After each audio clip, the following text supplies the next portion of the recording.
কবরস্থানে আইসা একটা কথা মনে পড়লো, এখানে যারা কবরবাসী আছে একসময় ওনারা ছিল এই জগতে, ওনারা চলে গেছে এই জগৎ ছেড়ে। আমিও থাকতে পারবো না এই জগতে, কিন্তু রে চলে যেতে হবে ওই কবরে। অথচ দুনিয়াতে জীবদ্দশায় আসিনি এই কবরে। কতটুকু অসহায় আমরা, মৃত্যুর পরে ছাউনি দিয়ে রাখে যাতে লাশ শিয়ালে না নিয়ে যায়। তারপরও কেন আমরা এত অহংকার করি? রাজা হোক বাদশাহ হোক সবাইকে তো মৃত্যুর পরে মাটির সাথে মিশিয়ে দেওয়া হবে। শুধু মানুষের নেক আমল তাদের পাশে যাবে, তাদের উপকার হবে। আজ আমরা অহংকারে ডুবে আছি, অথচ মৃত্যুর কথা আমরা ভাবি না। অথচ মৃত্যু আমাদের অনেক কাছে। মৃত্যুকে আমরা বেমালুম ভুলে যেতেছি।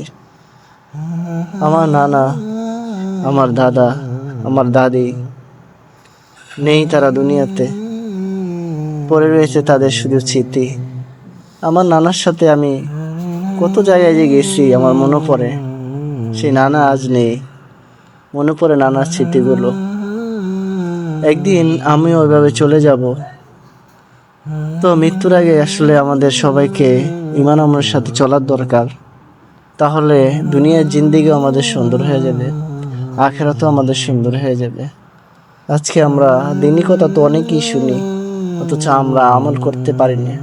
দেখেন এই কবরে কত ছোট কবর আছে, কত বড় কবর আছে।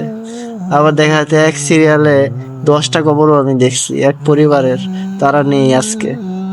তারা যে সময় দুনিয়াতে ছিল বিভিন্ন রকমের আশায় ছিল, হাসতো খেলতো, আজ তাদের সমস্ত আশা শেষ হয়ে গেছে। দেখেন একটি কবরের কাছে একটি হাড় দেখতে পাইলাম আমি। এটা কোনো পশু প্রাণীর হাড় না, এটা একটা মানুষের হাড়। কবরের কাছে হাড়টা দেখে আমার খুবই আফসোস লাগলো। এভাবে একদিন আমারও দুনিয়া থেকে চলে যাব, আমারও হাড় এরকম মাটির সাথে মিশে যাব। দেখেন হাড়টা দেখে আমার কাছে খুবই দুঃখ লাগলো। কিসের অহংকার আমাদেরকে! শয়তান আমাদেরকে আল্লাহ থেকে ভুলিয়ে রাখছে। আল্লাহ আপনি আমাদেরকে মুসলমান অবস্থায় মৃত্যু দিয়েন।